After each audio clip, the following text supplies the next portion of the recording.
Oke, selamat pagi rekan-rekan semuanya. Pagi. Oke, jadi teman-teman, di pagi hari ini yang biasanya kita dimulai dengan sesi teori atau konseptual atau fundamental terlebih dahulu oleh Pak Risman.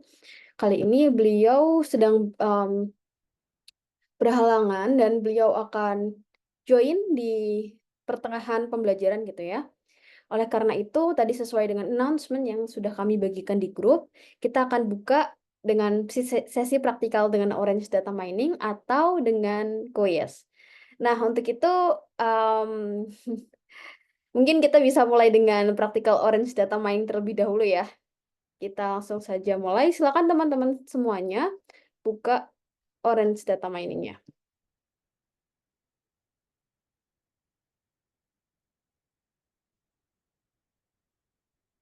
Oke, sembari teman-teman membuka Orange Data Mining-nya, silakan teman-teman unduh dataset diabetes dataset.csv yang aku bagikan linknya di kolom chat Zoom. Silakan.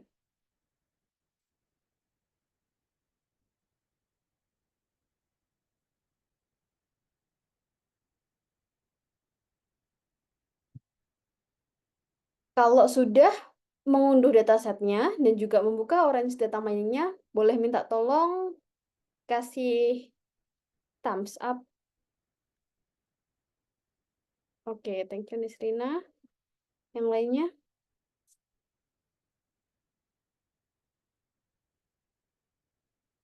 Oke, Krisna.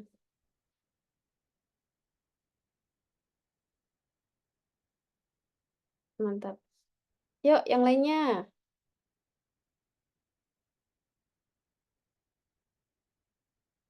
Oke. Aku tunggu sampai 9.04 mungkin.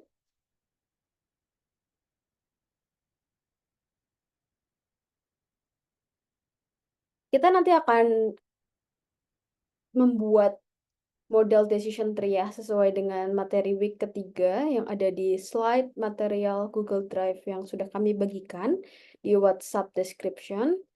Nah, kita akan membuat decision tree model dengan dataset diabetes. Jadi, nanti di dalam dataset tersebut, sambil menunggu teman-teman yang lainnya, akan ada beberapa kolom, gitu ya, sini aja. Pregnancy, apakah pasien tersebut hamil atau enggak, glukosnya berapa, tekanan darahnya berapa, ketebalan kulitnya, insulinnya, BMI-nya, diabetes pedigree function, usianya berapa. Dari fitur-fitur yang ada, kita akan memprediksi apakah orang tersebut menderita diabetes ataukah tidak dengan menggunakan kolom outcome, yang mana isi dari outcome itu value-nya adalah biner, 1 atau 0. 1 artinya dia diabetes, 0 artinya tidak. Gitu ya. Oke, 9.04 kita bisa mulai langsung ke Orange Data Mining-nya. Seperti biasa, teman-teman harus load datasetnya terlebih dahulu, klik widget file, kemudian kita pilih datasetnya dengan menekan tombol folder, cari di mana teman-teman menyimpan dataset tersebut.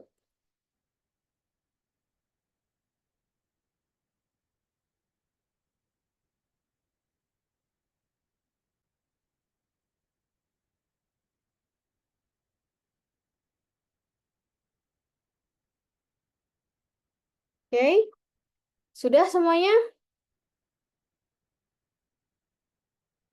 Oke, di sini kita bisa lihat ya teman-teman. Informasi dari datasetnya ada 768 instances atau baris data. Ada 9 kolom, bisa teman-teman lihat di sini yang tadi saya sudah sebutkan. Tidak ada missing value, artinya setiap sel dari kolom ataupun baris dari tabel kita nggak ada yang kosong, nilainya gitu ya. Semua terisi. Nah, di sini masih tertulis data has no target variable. Sedangkan sesuai dengan yang sudah saya jelaskan, kita tujuannya adalah untuk memprediksi apakah dia menderita diabetes ataukah tidak. Oleh karena itu, kita ubah untuk kolom 9 ini outcome, role-nya menjadi target. Sedangkan sisanya adalah feature yang kita gunakan untuk memprediksi.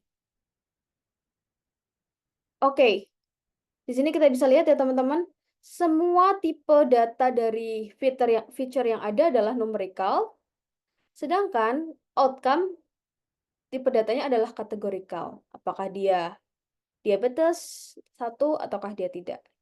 Selanjutnya kita bisa klik apply. Lalu kita close. Teman-teman bisa lihat data setnya dengan menampilkan data tabelnya. Oke, kita bisa filter based on outcome dengan menekan tombol kolom outcome-nya. Di sini teman-teman bisa lihat baris-baris yang non-diabetes ditaruh di awal gitu ya. Kemudian yang tidak di bagian bawah. Atau kalau klik lagi tombol outcome-nya, klik, maka akan menjadi baris-baris yang diabetes duluan yang ditampilkan, yang non-diabetes di akhir. Oke.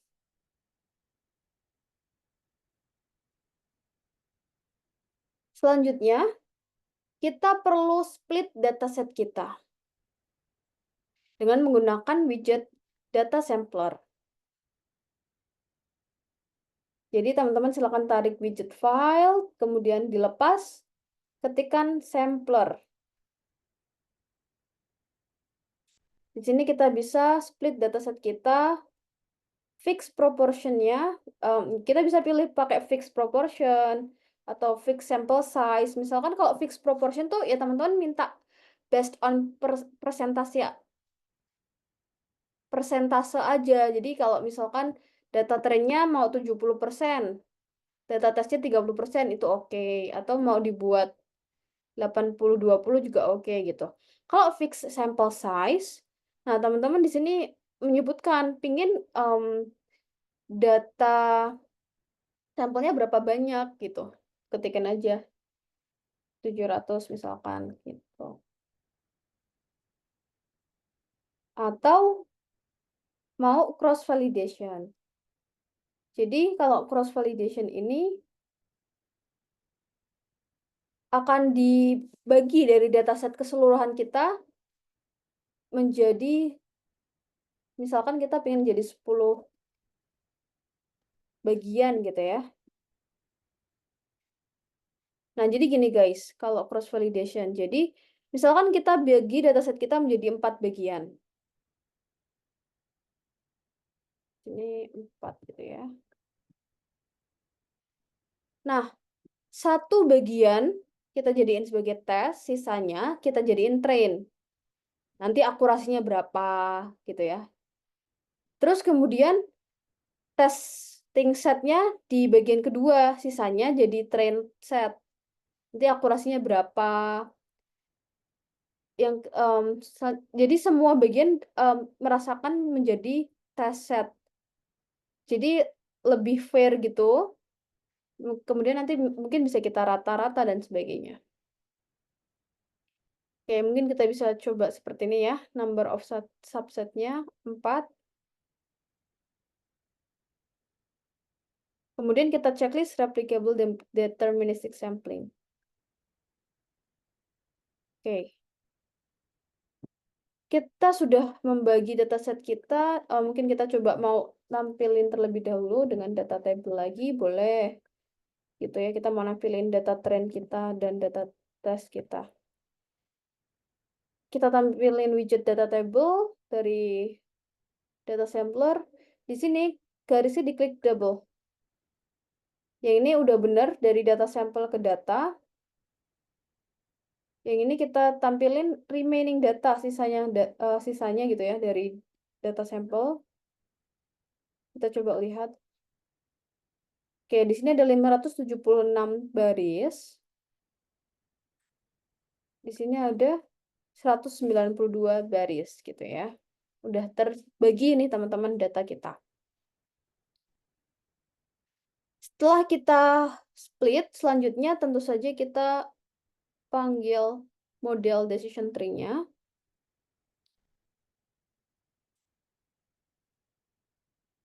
Tree gitu.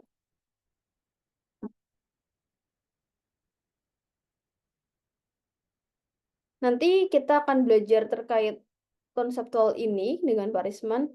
Jumlah daunnya. Jadi kayak di tree itu ada istilah daun.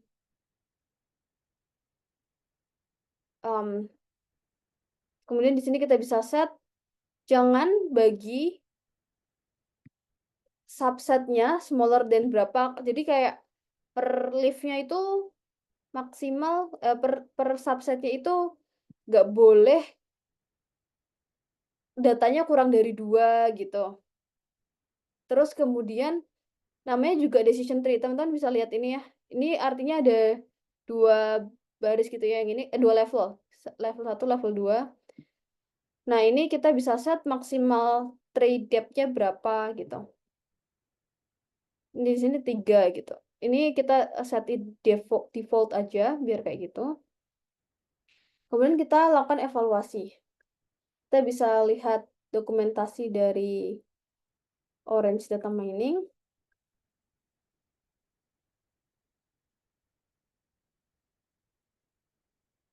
Nah, teman-teman juga bisa melakukan tree viewer gitu. Kita mau lihat decision tree yang telah terbuat gitu ya dengan menggunakan widget tree viewer.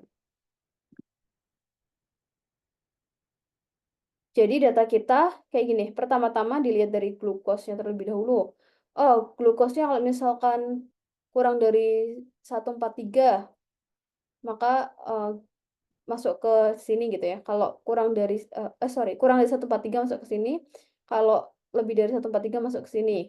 Habis itu dilihat dari BMI-nya, dilihat dari H-nya gitu dan seterusnya. Jadi, nah kalau misalkan glukosnya berapa misalkan 142 gitu ya. Oh, masuk ke sini.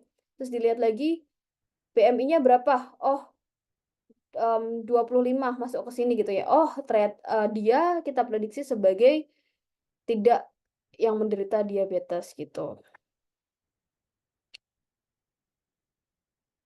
Oke. Kemudian kita bisa masuk ke test and score. Kita tarik dari decision tree ini. Kita panggil widget test and score.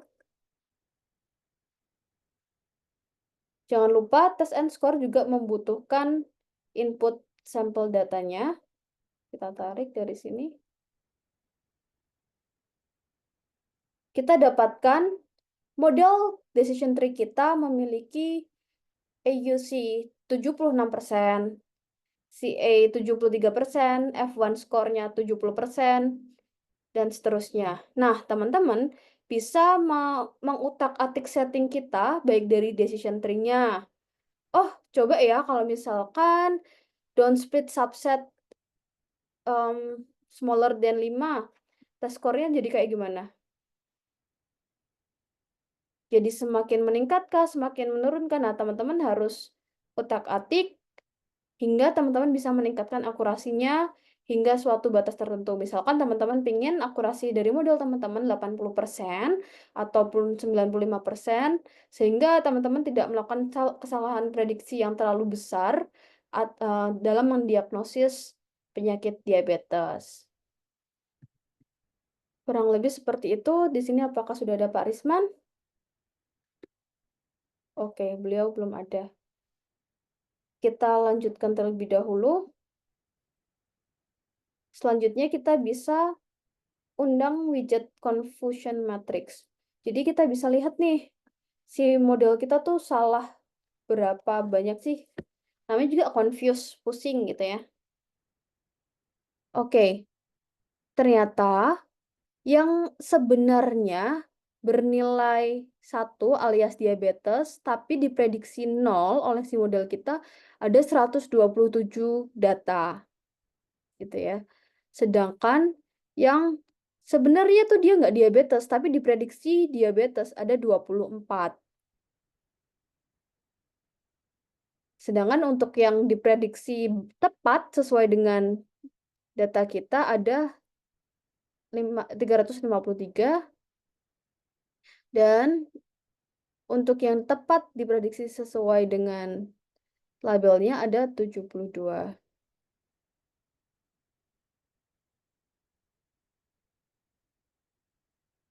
Coba seperti ini. Oke. Nah, teman-teman bisa lihat ya, ketika kita masukkan data dari data sampler ke test and score menggunakan remaining data alias ini adalah, oh sorry, coba kalau gini. Ups. Oke, dari remaining data ke data gitu ya. Jadi artinya adalah kita menggunakan data yang tidak digunakan sebagai training set, alias kita menggunakan data test set, kemudian kita evaluasi gitu ya, di test and score ini akurasinya lebih rendah teman-teman, karena si model kita belum melihat data tersebut. Sedangkan kalau misalkan kita memasukkan data sampel yang sudah di-train, maka si model kita tahu nih terkait labelnya gitu ya. Nah, itu bukan praktis yang tepat. Oke.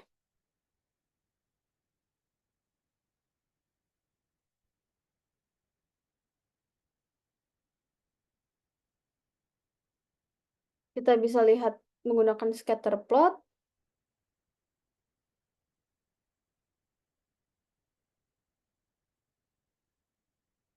Ya, coba ya kita lihat. We can see the selected examples exhibit the same features. Scatter plotnya kita tarik dari data dan juga model. Dari sini,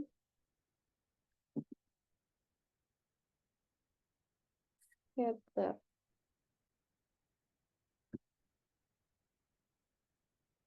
Nggak mau ya? Oh, 3 viewer.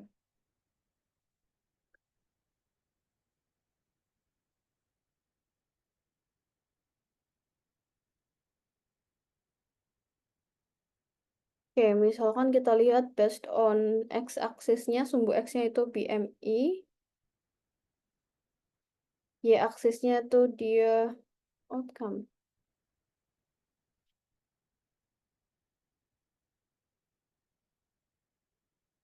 Di sini kita lihat BMI dari 0 sampai 50 sekian. Dia non-diabetes gitu ya. Ini kalau yang diabetes BMI-nya dari 20 sekian hingga 60 lebih. Gitu kurang lebih. Oke. Di sini sudah ada Pak Risman. Pagi, Bapak. Tes suara saya masuk. Pagi Sinta. Masuk, Bapak. Oke, saya agak batuk-batuk dikit tapi udah dapat obat. Baik. Ini pertemuan ketiga ya? Betul, Bapak. Artinya kita ada di, bentar saya masuk ke materi. Harusnya kita lagi belajar decision tree ya? Betul. Oke. Oke, dari Sinta cukup. Mungkin bisa kita lanjutkan konseptual fundamental dengan Bapak ya, Bapak. Oke. So, praktikalnya tadi udah Sinta bahas, jadi kalian bisa coba-coba drag and drop di Orange ya. Kalau kalian udah bisa Orange, nanti gampang sekali untuk minta code-nya di ChatGPT untuk bikin Python ya. Jadi jangan jadikan code itu masalah, tapi kalian harus bisa memahami secara fundamental konseptual, jadi kalian bisa code ke any language ya. Saya izin share screen. Silakan Bapak. Ya. So kita start dulu konsepnya. Setelah itu Farel ada? Ya. Ada, Nanti Pak. kalau mau lanjut sama Farel untuk yang apa code base ya. Kita juga lagi menulis dengan Farel dan tim dari, jadi ada buku yang nanti akan kita rilis, kalian bisa enjoy nanti bukunya, ya, Machine Learning in Rust ya. Jadi sekarang banyak yang pakai Python, tapi Python itu sulit sekali kalau dia harus running di embedded system atau kita mau bikin custom chip pakai FPGA. Kita mau running AI-nya di edge devices atau edge server, kita butuh bahasa yang bisa running machine learning dengan system language ya. Mudah-mudahan buku ini segera rilis, kalian bisa enjoy dan kalian bisa eksperimen lebih banyak untuk implementing machine learning model on device ya. Oke, sambil menunggu buku ini, saya harap kalian ikutin course ini ya, dan kalian bisa belajar banyak dari Sinta Farel untuk praktikalnya. Oke, so kita akan belajar tentang decision tree model, mungkin tambahin dikit dengan KNN, ini model yang sederhana sebenarnya KNN. Nah, decision tree ini model yang banyak sekali dipakai ya, terutama untuk data-data tabular di bisnis, decision Bapak, tree ya. maaf belum share screen atau sudah ya? Sudah. Kayaknya udah. Oke, ya. Terima Oke, kasih. oke. So, di saat kalian belajar satu machine learning model, selalu ingat pelajaran pertama ya. Apa itu machine learning problem? Machine learning problem itu ada data, ada pola di dalamnya, kita nggak tahu polanya. Kita harus bikin hipotesa ya. Hipotesa kita kalau decision tree artinya apa? Bahwa pola yang memetakan data ke label itu kita asumsikan atau kita hipotesize bahwa ada decision tree di dalam. Apa itu decision tree? Itu kayak flowchart kalau kalian mau dapat analogi yang sederhana ya. Flowchart itu kan start dari satu titik action, habis itu dia membentuk seperti pohon ya. Jadi dia kayak ada, kalau dia if then statementnya atau decision rule-nya bilang ke kiri, dia ke kiri atau ke kanan gitu ya. Jadi dia kayak flowchart, akan terbentuk tree. Tree-nya tentu saja ada ketinggiannya, tingginya berapa, jumlah leaf-nya berapa, ya itu akan ditentukan dari data. Oke, jadi dia akan membentuk seperti pohon decision, makanya disebut decision tree. Oke, contoh di sini kalau kalian misalnya cari kerja dan dapat offering dari pekerjaan, dari employer misalnya. Bagaimana kalian memutuskan untuk mendecide accept the offer atau decline the offer? Itu biasanya orang pakai decision tree di waktu memutuskan itu ya. Jadi misalnya dia lihat, oh berapa salary-nya, kira-kira commute-nya jauh nggak dari rumah gitu ya. Ada benefit lain nggak seperti free coffee. Nah, kalau kalian lihat di sini, di ujung dari tree, itu yang warnanya hijau, itu yang disebut leaf atau daun. Daun itu menunjukkan labelnya. Dalam kasus tadi, untuk accept atau reject job offer, itu cuma ada dua leaf-nya, accept atau decline. Ya, jadi dimanapun kalian berjalan di dalam decision tree, ujungnya itu cuma dua possibility, yaitu decline atau accept. Oke? Biasanya ada titik start awalnya, di paling atas itu kita sebut root node. Ada internal nodes-nya di dalam yang kotak-kotak ini itu kayak decision point ya. Jadi kalian bisa bayangkan itu tadi juga udah pakai orange, kalian udah kebayang ya. Contoh lain saya kasih pada saat misalnya kalian apply KPR atau loan atau pinjaman ke bank, ya. Di bank itu ada kayak decision tree yang dipakai oleh credit analyst untuk mendesain apakah aplikasi kalian di-approve loan-nya atau di-reject. Biasa juga di-approve, tapi mungkin loan amount-nya nggak sebesar yang kalian minta. Karena ada pohon decision yang mereka pakai, yang sangat kompleks kalau di bank, untuk memutuskan apakah kalian boleh dapat pinjaman atau tidak. Oke? Ini biasanya disebut loan origination system di dalam sistem perbankan. Dan banyak sekali di bisnis sebenarnya decision tree. Oke, saya lanjutkan. Mudah-mudahan udah kebayang apa itu decision tree. Kalau penjelasan saya kurang jelas, kalian bisa selalu bertanya ke ChatGPT, jelaskan decision tree dengan mudah dan lain-lain. Oke? Sekarang kalian enak belajarnya, itu ada teman belajar namanya Gen AI, kayak ChatGPT untuk terus kalian update knowledge kalian. Tapi tidak berarti kalian berhenti membaca atau berhenti belajar di classroom ya, karena ChatGPT kalau dia kasih jawaban dan kalian tidak punya common sense, ya tidak ada gunanya juga buat kalian kan. Oke, so dari gambaran tadi kita udah lihat bahwa ada decision rules kayak kotak-kotak di dalam tree tadi. Ada terminal node ya, ini artinya label kelasnya atau class assignment-nya. Misalnya kita mau terima job offer atau decline tadi. Terus tree partition, pasti tree-nya akan membentuk pohon. Pohonnya kita nggak tahu tergantung datanya. Oke. Setiap grup dari setiap terminal node itu pasti ada grouping-groupingnya ya. Karena dia selalu bentuknya seperti graph, kayak graph dalam satu arah atau di cyclic graph, acyclic graph, directed acyclic graph. Ada path-nya, pasti dari root ke leaf selalu ada path-nya, dan tiap path akan represent decision rules.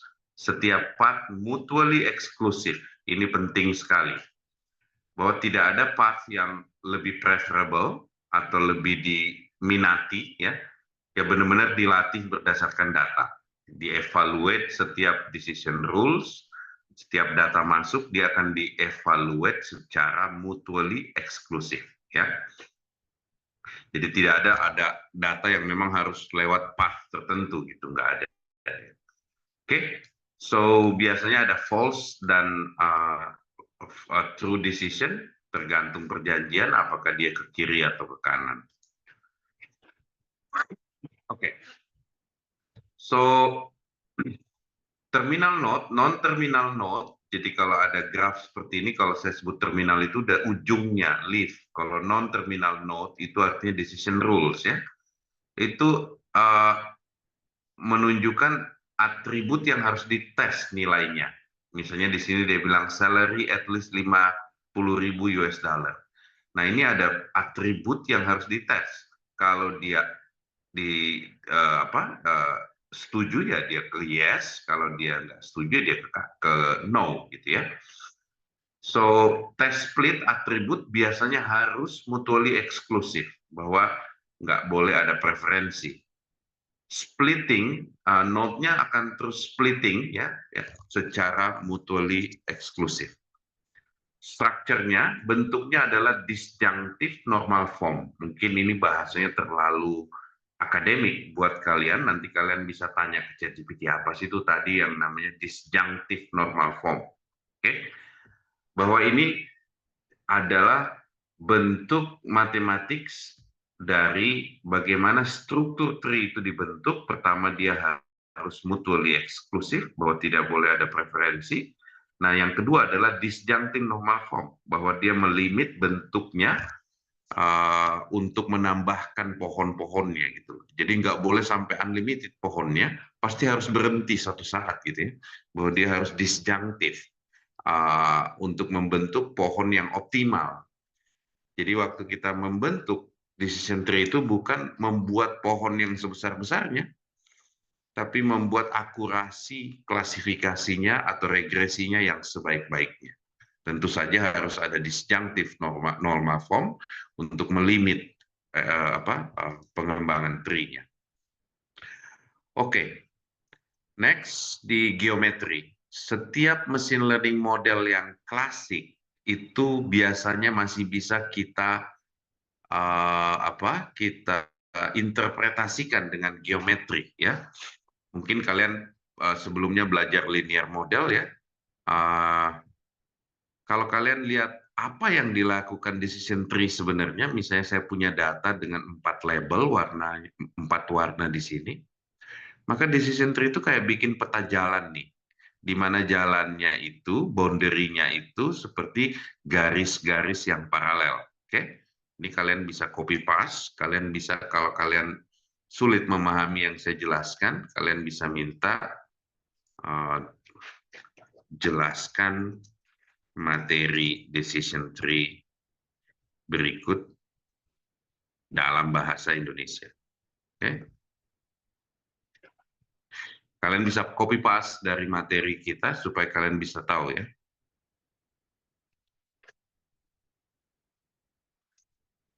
Oke, dia jelaskan dulu DNF bahwa itu bentuk logika normal disjunctive, bahwa logik-logik dalam data itu harusnya terlimitasi, dia tidak akan grow terlalu jauh. Oke, jadi di slide ini kalau kalian nggak paham silahkan pakai ChatGPT untuk memahami. So, interpretasi geometri ini penting karena biasanya kita butuh menjelaskan ke user bagaimana mesin learning itu bekerja. Kalau datanya cuma 2 dimensi, kita bisa bilang bahwa dia membentuk rectangular shape class region, kayak membuat peta jalan. Oke? Jadi dia buatin jalanan peta supaya kita nyampe ke kelasnya itu dengan cepat. Oke? So, bagaimana membuat tree-nya, algoritmanya? Biasanya di dalamnya pasti ada data structure, ya. Ada yang pakai binary tree. Misalnya, kalau kalian pernah belajar pemrograman, algoritma data structure, ini yang disebut binary tree. Di atasnya kita sebut root, node-node-nya cuma ada 2, ya. Ada yang left, ada yang right. Oke? Karakteristik dari tree ini dari ketinggiannya dan paling ujungnya kita sebut leaf node. Dia biasanya di grouping menjadi subtree dan pasti ada parent-nya di dalam subtree, ya. Oke. Nah, ini data struktur yang dipakai untuk implementasi model decision tree. Tapi ada juga yang pakai non-binary tree, bahwa dia bisa punya anak cabang sampai 4, misalnya di sini, ya. Jadi ada yang binary tree base, ada yang non-binary tree base. Oke? Kapan kita menggunakan yang binary tree dan kapan kita menggunakan yang non-binary tree, itu biasanya pembuat-pembuat algoritma yang membuat features yang menentukan. Biasanya kita sudah menggunakan library yang sudah ada, misalnya seperti scikit-learn. Oke? So, goal-nya pembuat algoritma adalah bagaimana dia buat tree yang sekecil-kecilnya, tapi dengan prediksi akurasi dari klasifikasi yang setinggi-tingginya. Ya, jadi kita bukan bikin tree yang paling besar, tapi bagaimana bikin tree yang kecil, bisa dimengerti, dan bagusnya decision tree ini bisa digambar, ya. Jadi kalau kalian implement pakai scikit-learn, kalian bisa minta visualisasikan tree-nya, seperti kayak di Orange yang tadi kalian pelajarin. Di Orange itu kalau nggak salah ada visualization untuk tree, ya. Nanti kalian bisa coba pakai yang namanya tree viewer ini. Oke. Jadi dari model decision tree kalian pasangin tree viewer, itu nanti dia bisa visualize tree-nya. Oke, induction rule. Jadi pada saat kita membangun pohon decision-nya pasti ada decision rules-nya, ya. Ada tree induction, ada rule induction, ada induction rule. Jadi dievaluate apa yang ada di dalamnya, terus setelah itu dia bikin rule bahwa ini mau ke kanan atau mau ke kiri, binary tree atau non-binary tree. Di dalam semua algoritma decision tree juga pasti ada decision tree algorithm, ya, dan ini banyak modelnya. Ada yang sifatnya greedy, ada yang basic algorithm, ya.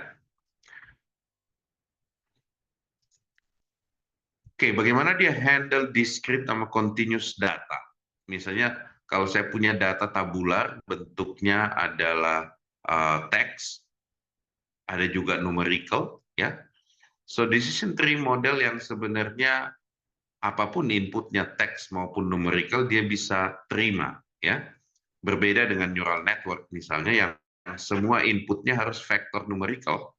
Decision tree, random forest, maupun model-model yang basisnya tree kayak ensemble, gradient boosting yang akan kita pelajari nanti, biasanya sangat familiar dengan discrete dan continuous attribute. Discrete itu maksudnya categorical, continuous itu maksudnya numerical value yang continue, gitu ya. Setiap algoritma sudah punya splitting rules ya, bagaimana dia secara rekursif membuat tree-nya ya. Kalau kalian tertarik, kalian bisa evaluate setiap algoritma yang kalian pakai, tanya di ChatGPT bagaimana bekerjanya gitu ya. Karena setiap algoritma punya splitting rules yang berbeda-beda. Nah, tapi apapun perbedaannya, biasanya ada suatu measure of impurity, oke?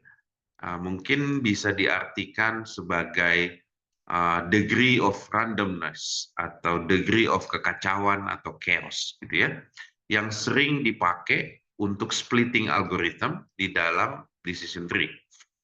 Ada fungsi entropi, ini biasanya dipelajari dari information theory, ada Gini index. Gini ini nama orang Italia yang membuat indexing rule ini, sama Turing rule. Oke, kalau kalian nggak ngerti ini apa, coba kalian minta penjelasannya di ChatGPT. Ya, nanti dia jelasin lagi. Oke? Jadi setiap data itu biasanya kita kalau bikin decision tree algorithm butuh ukuran ketidakmurnian. Ada rumus-rumusnya, ada entropi, ada Gini index, ada Turing rule, ya, ada rumusnya itu. Oke, saya lanjut. Oke, setiap machine learning model musuh kita pada saat modeling adalah overfitting ya. Jangan sampai modelnya memorizing. Bahwa kalau dikasih data, dia menghafal. Kalau dikasih data baru, jelek sekali hasilnya. Itu yang disebut overfitting. So, kita harus tahu kondisi overfitting di saat menggunakan decision tree. Kita harus bisa evaluate, pasti ada measure-measure yang harus dievaluate ya. Bagaimana membaca kondisi pada saat dia overfitting atau enggak overfitting. Optimal size, biasanya setiap algoritma goalnya adalah membuat tree yang compact dan small, bukan gede-gedean, tapi at the same time, kita harus achieve akurasi yang terbaik. Gitu ya. Bagaimana optimal size-nya terbentuk, biasanya tiap-tiap algoritma model tree itu punya mekanisme untuk mencari optimal size-nya. Bagaimana caranya kalau kita mau potong tree-nya supaya dia nggak grow ya? Biasanya setiap algoritma juga implement additional splitting procedure untuk kalau dia sudah tidak nambah lagi informasi, dia cut ya. Biasanya mereka implement statistical test kayak chi-square atau teknik-teknik lainnya untuk menghentikan pertumbuhan dari tree-nya. Kalau tree-nya udah terlanjur besar, tapi kita pengen modify modelnya, ada teknik namanya pruning. Ya, kayak misalnya kalian punya pohon bonsai depan rumah, pruning ini kayak kalian ambil gunting dan kalian potong-potongin leaf node yang nggak perlu ya. Jadi kayak kita reduce size dari tree-nya dengan eliminating node-node-nya yang nggak perlu. Juga ada tekniknya secara algoritma, nanti kalian bisa tanya ke ChatGPT apa aja teknik-teknik pruning untuk decision tree. Kalian bisa copy. Oke. So, materi ini pointer-pointer aja, tapi kalian sebaiknya belajar jauh lebih cepat kalau kalian pakai ChatGPT ya. Begitupun dengan buku machine learning itu nanti kalian akan dikasih prompts di sini. Coba saya cek yang mana decision tree di sini. Chapter 6 ya. Di sini ada banyak prompt, setiap chapter ada 20 prompt ya. apa yang saya ceritain tadi, Gini Index dan lain-lain itu dijelasin di sini, ya. Pruning, oke, bagging and random forest. Nah, setiap end of chapter itu nanti kalian dikasih promnya, oke. Misalnya saya copy promnya ke sini, nanti dijelasin lebih lanjut, ya. Mungkin nanti tugas-tugas kalian bisa dari buku yang Rust Programming, karena kalian ada di Fakultas Elektro, mungkin kalian tertarik untuk implementing custom chip, isinya machine learning, pakai Rust Programming Language, ya. So, apapun yang kalian pelajarin itu nanti ada prom katalognya di buku machine learning yang kita buat bersama di Telkom University. Oke, mudah-mudahan Farel bisa cepat-cepat rilis. Lagi di QA buku ini sudah selesai di saya, jadi saya harapin mungkin beberapa minggu dari sekarang kalian udah punya proper books untuk belajar machine learning di Telkom University. Oke, dan buku ini juga dibentuk oleh kakak kelas kalian yang sudah lulus, penulis-penulisnya, dan dijadikan open source. Oke, next. So, teknik pruning ada banyak ya, nanti kalian bisa cek di ChatGPT, bisa minta code-nya, pakai scikit-learn, atau kalian mau bentuk pakai code-nya pakai Rust, ya. More than happy, be excited ya, dan happy pada saat kalian explore di other language, karena seakan-akan sekarang everything in Python, tapi pada saat kalian diminta misalnya coba bikin deploy machine learning-nya di dalam microcontroller atau di dalam custom RISC-V chip, ya itu agak problem itu kalau terlalu banyak boilerplate-nya seperti yang ada di Python. Oke, so ada banyak advance model di dalam decision tree. Kalian bisa explore lebih jauh. Misalnya ada yang CART-LC, jadi CART ini classification and regression tree pakai LC, linear combination, jadi dia gabung-gabung secara linear tree-nya. Ada linear machine decision tree, ada simulated annealing, dan lain-lain.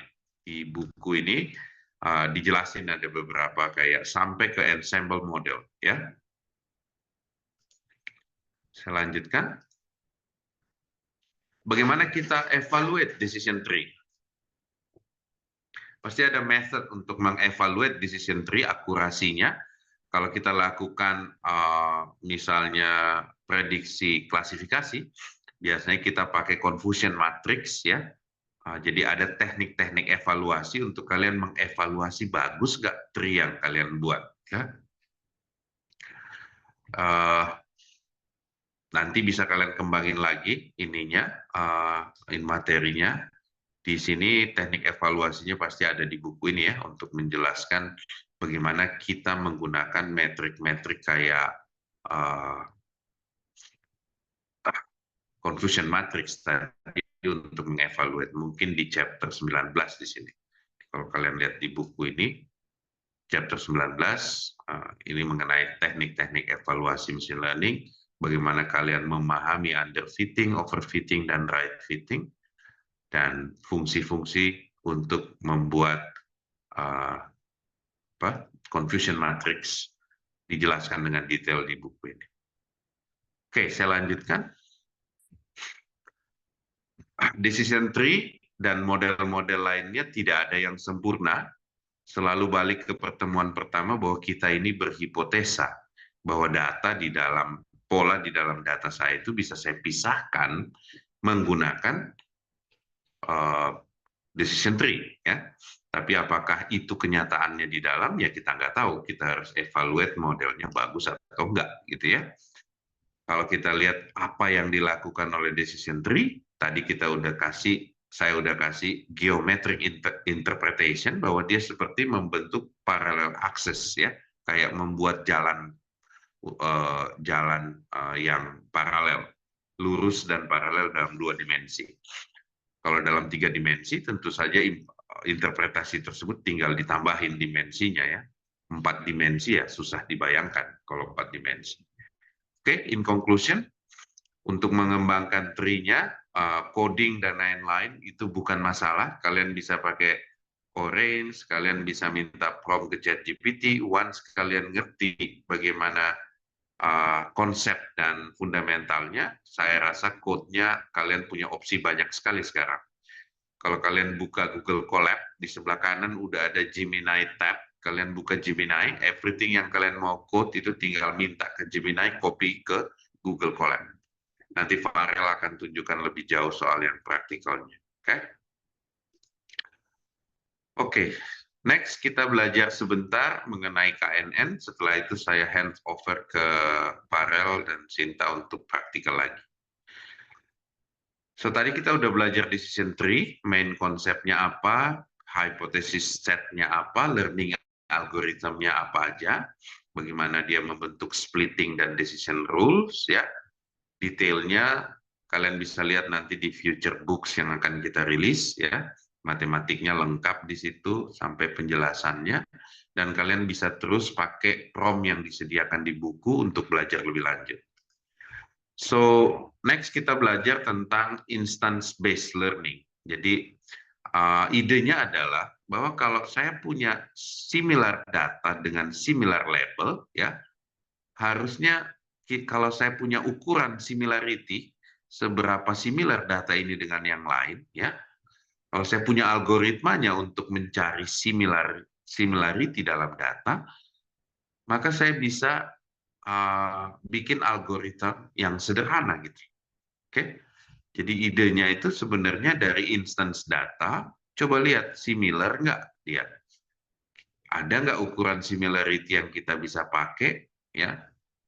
Jadi kita bisa bilang classify yang mirip dengan ini, atau kita bisa lakukan classification hanya dari kemiripannya. Problemnya adalah bagaimana kita menghitung similarity, ya, secara matematik, karena semua yang tidak bisa di translate sebagai mathematical measure itu sulit diimplement di komputer, ya.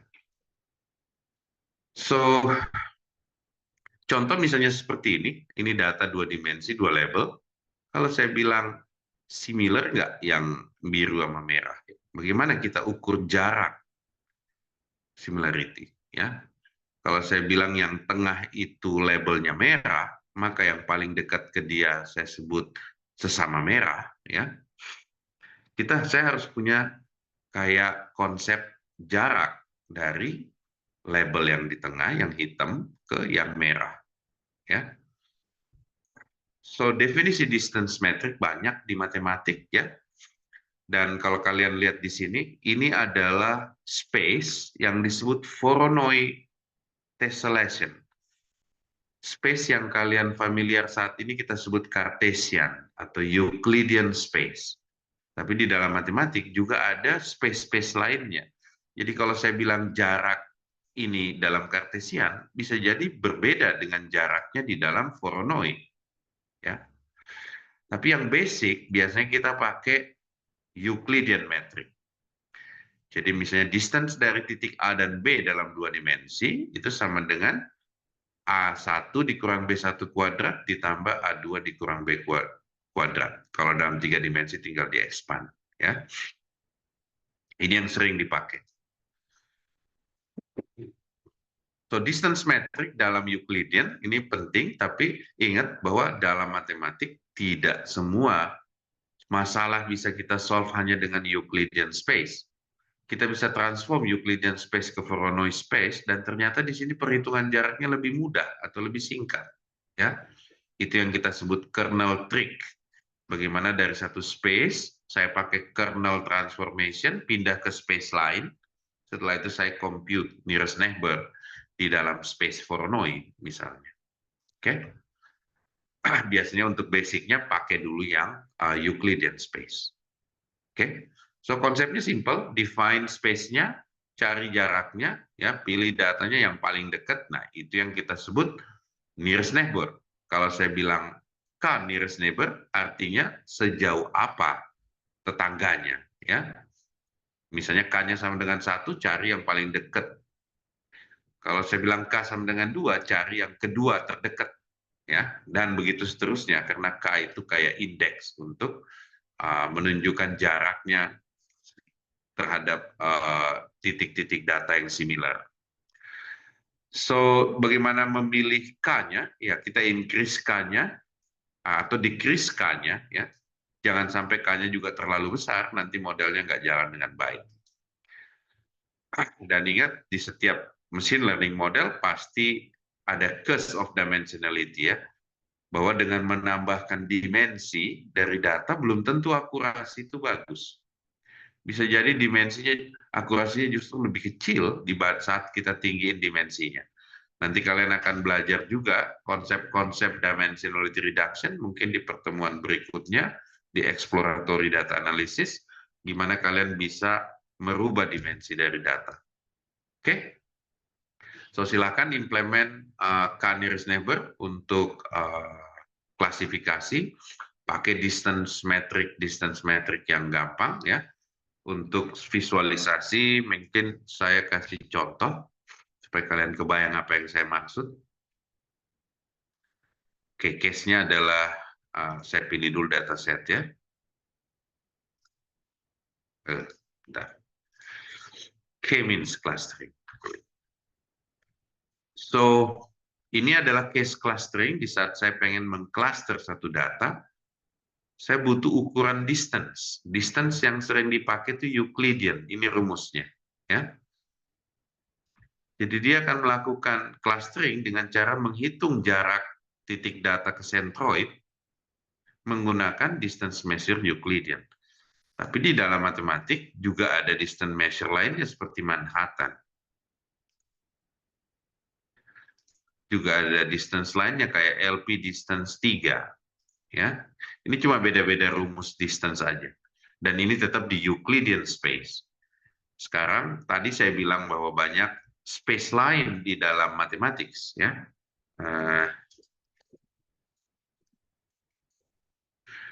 Jadi kalau kalian lihat banyak sekali mathematical space ya. Ada yang Banach space, norm space, ya macam-macam. Hilbert space. Yang sering dipakai di mesin learning itu kalau nggak salah yang ini nih. Hilbert, Banach, sama norm space. Oke. Kadang-kadang ada problem yang easy kalian solve di Euclidean space, kadang-kadang sulit kalian solve di Euclidean space, sehingga kalian harus pindah space. Tapi kita parkir itu untuk konsep advance, ya.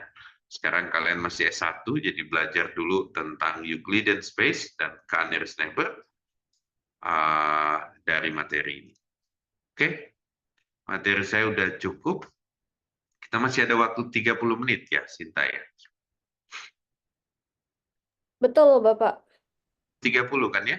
Ya, sampai 10.30. Betul.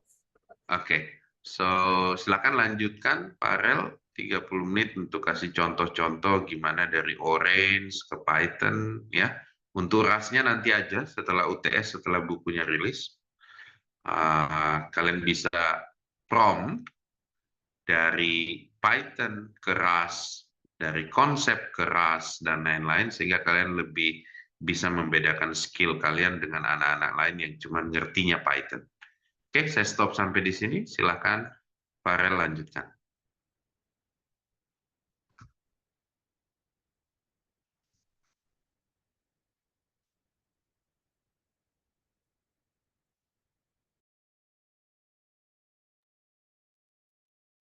Oke, sekarang kita akan implementasi decision tree pakai scikit-learn. Jadi sebenarnya saya juga bikin tanpa scikit-learn, tapi bagusnya kalau scikit-learn bisa visualisasi tree-nya. Di sini saya pakai Iris karena yang paling gampang. Eh, Ini kalau mau prompting gampangnya tinggal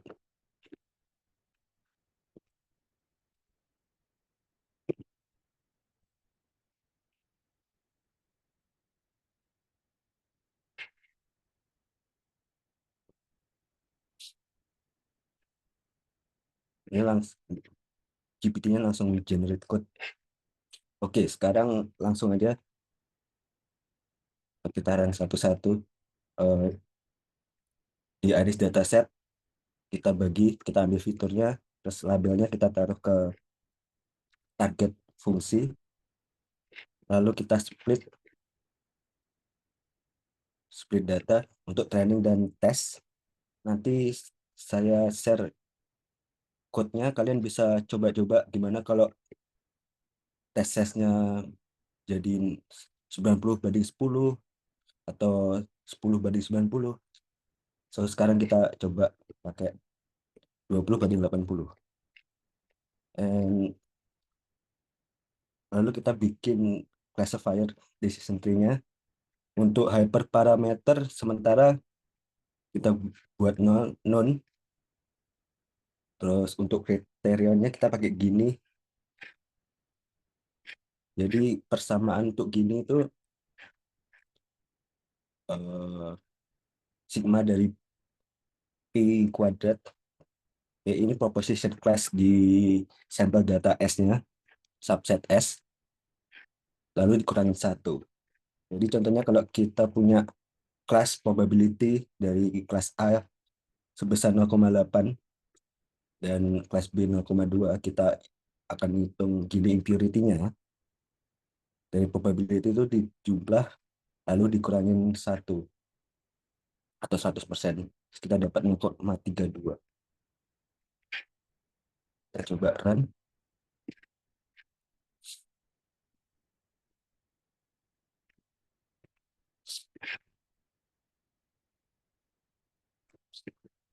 Jadi decision tree akan membuat dari petal length yang besarnya kurang dari 2,45. Di awal gininya 0,67, artinya ada dari 120 sampel, total sampel itu masih tercampur antara dua kelas yang berbeda. Lalu jika hipotesis awal ini benar, kita akan memisahkan sampel untuk yang memenuhi hipotesis ini. Di sini kelas setosa jumlahnya 40 dan gininya 0. Artinya dalam satu subset itu hanya ada satu kelas. Lalu saat hipotesis di awal ini salah, dia akan masuk node baru. Lalu kita buat hipotesis baru, petal length-nya kurang dari ini dan terdapat gini 0,5, artinya dalam total 80 sampel ada 50-50 dan masuk pada kelas versi color. Lalu kita buat decision tree lagi. Ini petal width, petal lebar petalnya sekian. Gininya 0,053. Jadi dalam 37 sampel ada satu yang masih misclassified. Lalu kita buat decision lagi, hipotesis. Jika true, petal weight-nya sekian, dia akan masuk ke yang kiri. Di sini sampelnya 36, dengan gini 0, artinya tidak ada yang salah klasifikasi. Lalu yang kanan false, sampelnya 1, gininya 0, berarti kelas Virginia, juga ada yang wrong classification lagi. Lalu back ke sini, kalau hipotesis ini false, dia masuk ke sini dengan gini 0,02. Artinya dalam 43 sampel ada yang wrong, sekitar 5 biji. Lalu lanjut terus sampai gininya mencapai 0. Oke, kita back ke hyperparameter tadi. Ini max depth. Gimana kalau kita coba max depth-nya 1? Artinya kedalaman tree yang akan dibuat hanya 1 saja. Nah, hanya simpel gini. petal line 0,6 gini, lalu dipisah, dan setelah ini dia tidak lanjut lagi karena kita assign hyperparameter max depth-nya 1. Jadi kalau kita assign max depth terlalu kecil, 1, 2 begitu, biasanya model tidak akan dapat mengeneralisasi data. Jadi akibatnya akan underfit. Sedangkan untuk max depth yang terlalu tinggi, dia mostly model akan menghafal dari dataset. Dia terlalu memahami kompleks perbedaan di fiturnya. Jadi begitu kita kasih data baru pada uji validasi atau uji data baru, dia akan kesusahan untuk mengklasifikasi data validasinya. Terus kita kriterianya coba pakai entropi. Jadi untuk entropi sebenarnya sama aja, cuman perbedaan persamaannya dia ada logarithmic functionnya.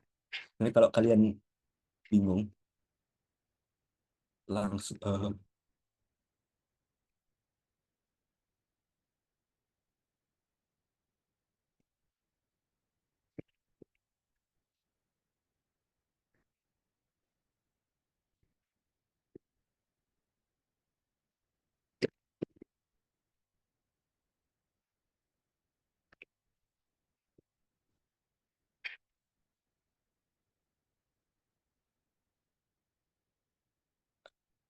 saat belajar machine learning di textbook atau di video YouTube pasti ada ketemu terminologi baru atau persamaan baru. Jadi gampangnya tinggal prompting yang benar, dijelaskan maksud dari mau outputnya gimana. Jadi ini bedanya gini dan entropi. Kalau gini seberapa bersih dari satu subset pembagian data, sedangkan kalau entropi itu chaos dari itunya apa sampel setnya yang dibagi. So kita back ke sini.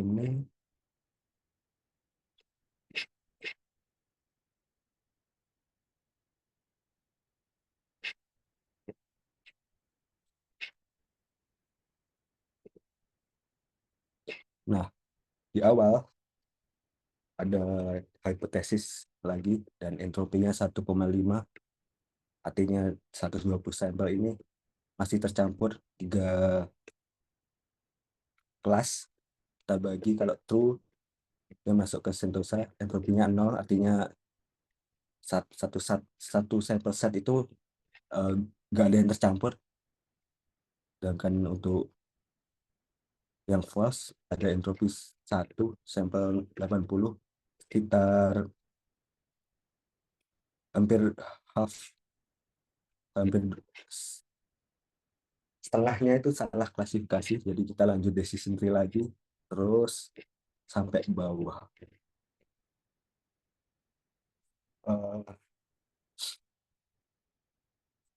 Kalau coba prompting lagi buat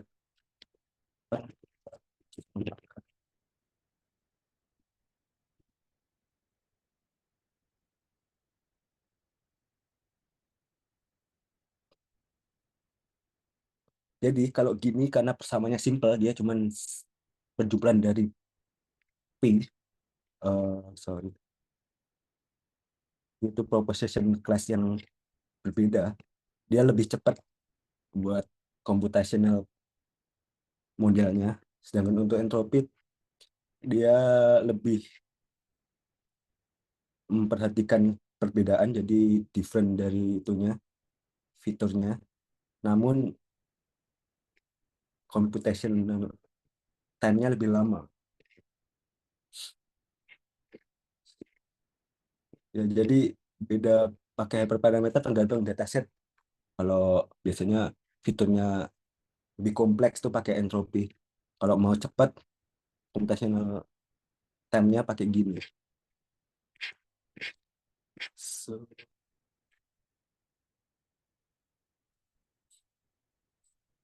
akurasinya 100%. Oke, sekarang kita coba yang KNN.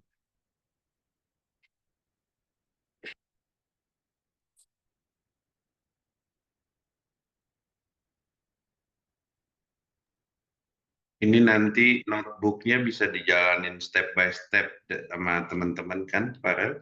Iya, iya, nanti saya kirim ke grup seperti biasa. Iya, Eh, jadi make sure semuanya nggak takut coding ya. Iya, Kalau kalian udah paham sekarang itu sekarang udah gampang banget. Eh, Nanti dikasih notebooknya sama Farel. oke. Di Ya. sini saya pakai Angular untuk visualisasi KNN-nya. Mhm. Kita pakai Iris lagi, kita separate fitur sama label targetnya ke X dan Y. Lalu di sini kita lihat visualisasi dari 3 kelasnya, ada Setosa, Versicolor, sama Virginia. Lalu kita bikin classifier KNN. Kita pertama coba assign 3 tetangga terdekatnya. Kalau ini defaultnya pakai Euclidean. Lalu kita bikin boundary plot. Oke, jadi dia akan dari setiap data eh, mencari tetangga terdekatnya. Kalau jumlahnya 3, dia masuk ke kelompok itu. Untuk Sentosa ini, jadi kita ini ada 1, 2, 3, dia masuknya ke Sentosa. Sedangkan untuk Virginia yang warna hijau, dia cari tetangga paling dekat, lalu dia dikelompokkan ke kelas itu. Jadi untuk KNN sebenarnya hyperparameter cuma jumlah dari tetangga terdekat dari kelas itu. Selanjutnya kita coba assign key value-nya 1, 3, 5, 15. Jadi kita buat perulangan untuk model KNN-nya. Dan untuk eh, tetangga terdekat 1, modelnya tidak bisa generalisasi keseluruhan data. Jadi dia kelihatan aneh Masian. Overfit. Lalu kita coba 3, 5, dan 15. Kita mulai berubah.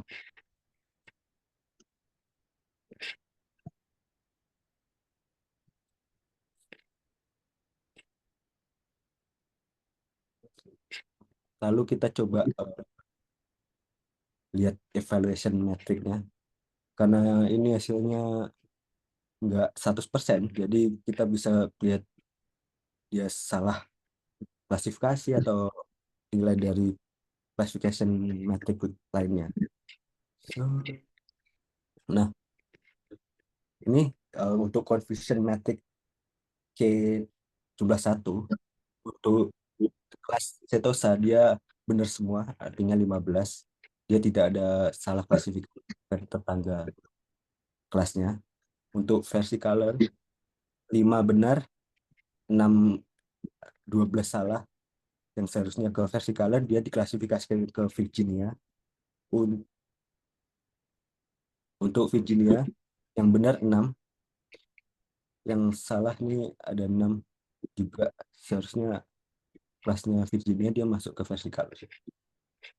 Dan untuk setiap perbedaan K, nilai K-nya, kita lihat perbedaannya antara satu dan lain. Eh,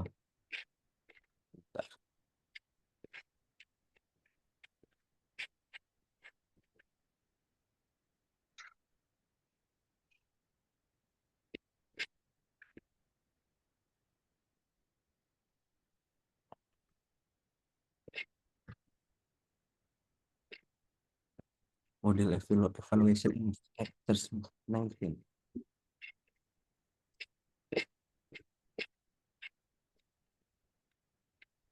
Oke, ini. Jadi perhitungan dari matrik evaluasi untuk akurasi, precision, recall, dan specificity itu bisa dihitung secara manual. Jadi jumlah dari truth positif tambah truth negatif yang diagonal itu dibagi dari total kesalahan klasifikasinya. Sebenarnya kalian untuk menghitung nilai metrik evaluasi itu pakai library langsung keluar, tapi eh, kalian harus coba latihan hitung manual. Soalnya nanti kalau seandainya kalian ambil TA atau tugas akhir atau capstone machine learning dan diuji sama penguji, kalau kalian nggak pernah ngitung manual, sedangkan diujinya suruh ngitung manual, nanti kebingungan. Apalagi kalau waktu ujian oralnya itu nggak bisa buka ChatGPT, nah makin makin susah nanti. Suruh suruh sidang ulang. Oke, terus adakah pertanyaan? Jadi metrik evaluasi itu ada banyak, untuk klasifikasi, nggak cuman akurasi, recall, ada area under curve, log loss. Jadi kalian harus explore sendiri pakai ChatGPT biar lebih gampang. Atau cross validation tadi udah dijelaskan Sinta di Orange. Jadi kita dari keseluruhan dataset kita iris-iris jadi berapa volt. Setiap voltnya kita hitung ke modelnya. Jadi nanti kita ketahuan berapa akurasi dari model tersebut.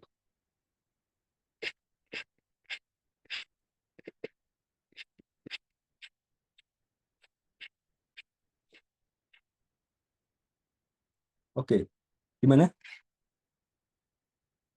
Silakan kalau ada yang mau nanya, jangan malu-malu, biar kalian bisa semuanya. Terlalu cepatkah atau terlalu lambat? Kasih tahu Farel ya. Kalau Untuk jangan video diam. nanti di-upload Cinta ke Ya, ID.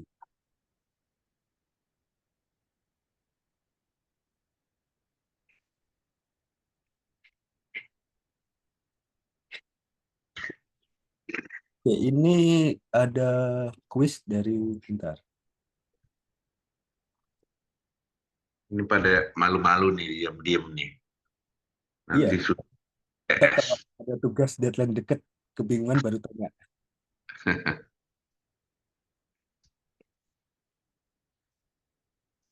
Ayo harus aktif belajarnya biar bisa ya.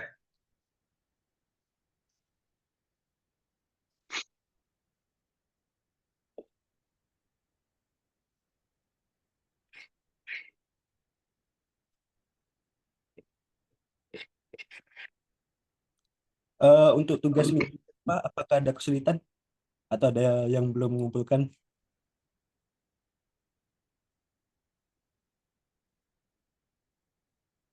Waktunya udah lama tuh, 2 minggu.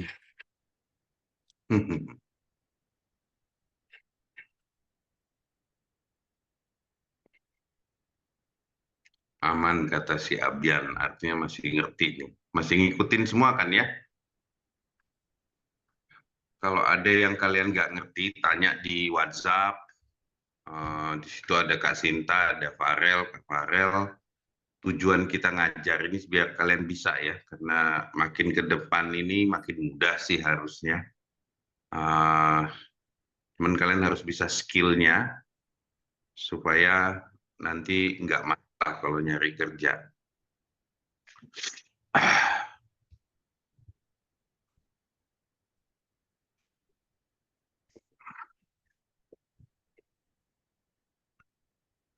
Oke, masih aman kayaknya Farel.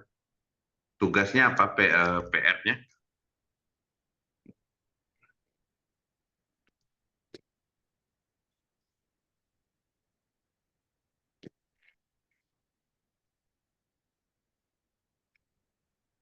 Jadi untuk week pertama, kalian bikin orange data, pakai salary dataset, lalu screenshot setiap langkahnya dan juga outputnya.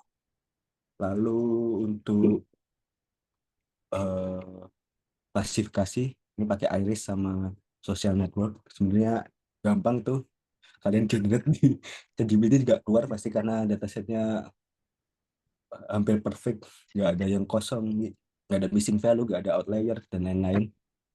Dan untuk regresinya kalian coba build simple linear pakai satu parameter, multilinear parameternya itu ada multiple dan polinomial.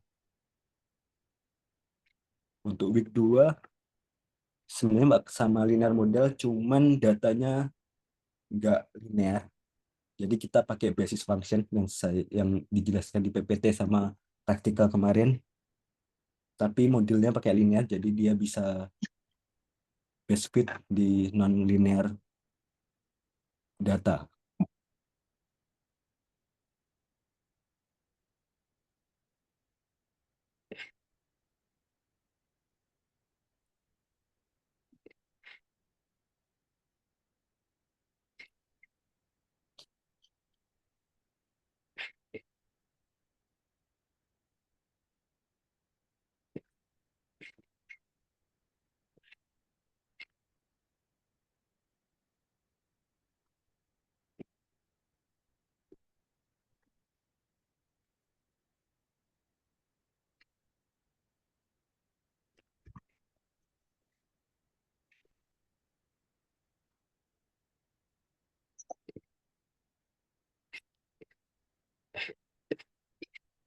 Oke, udah semuanya? Nggak ada yang mau bertanya? Oke, minggu depan kita lanjutkan ke model lain ya. Jadi make sure tugasnya kalian kerjain. Yang ngerjain tugas, UTS harusnya aman. Ya, UAS juga harusnya aman. Jadi make sure kalian belajar tiap minggu, ngerjain tugasnya, biar nanti bisa jadi data scientist atau AI engineer. Oke?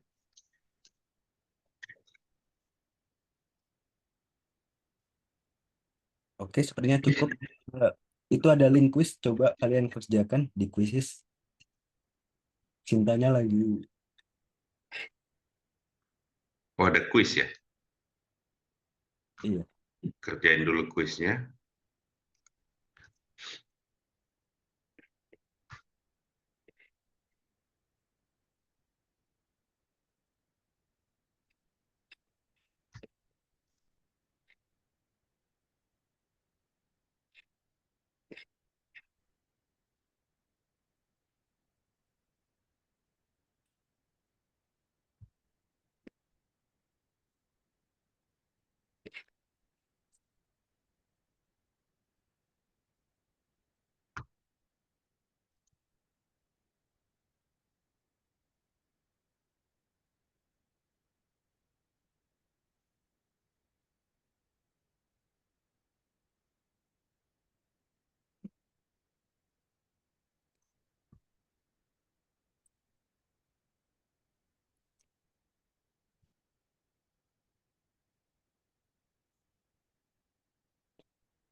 Coba tampilin quiznya.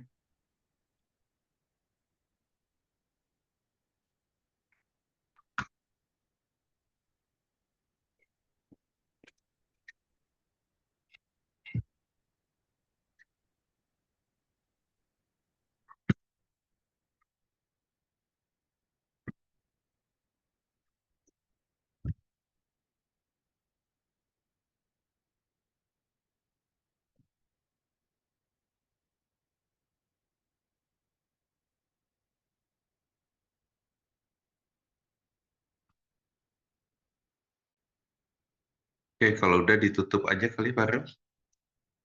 Quiznya udah belum? Saya udah kirim link. Udah pada isi belum?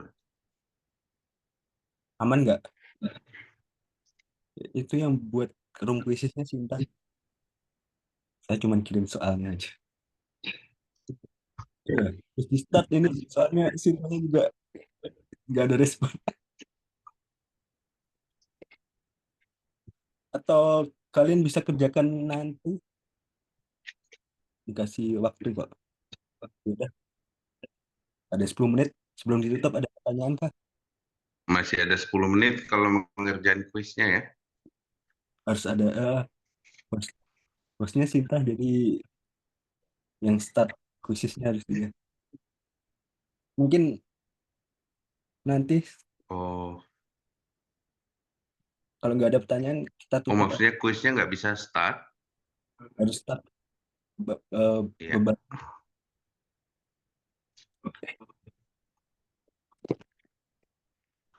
Oh, harus ada hostnya yang start, kata Ketut.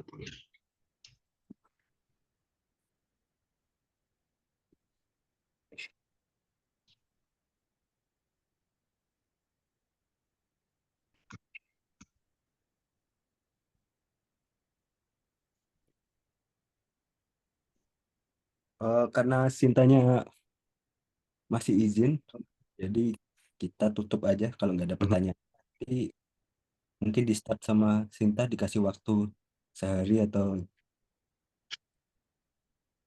gimana gitu.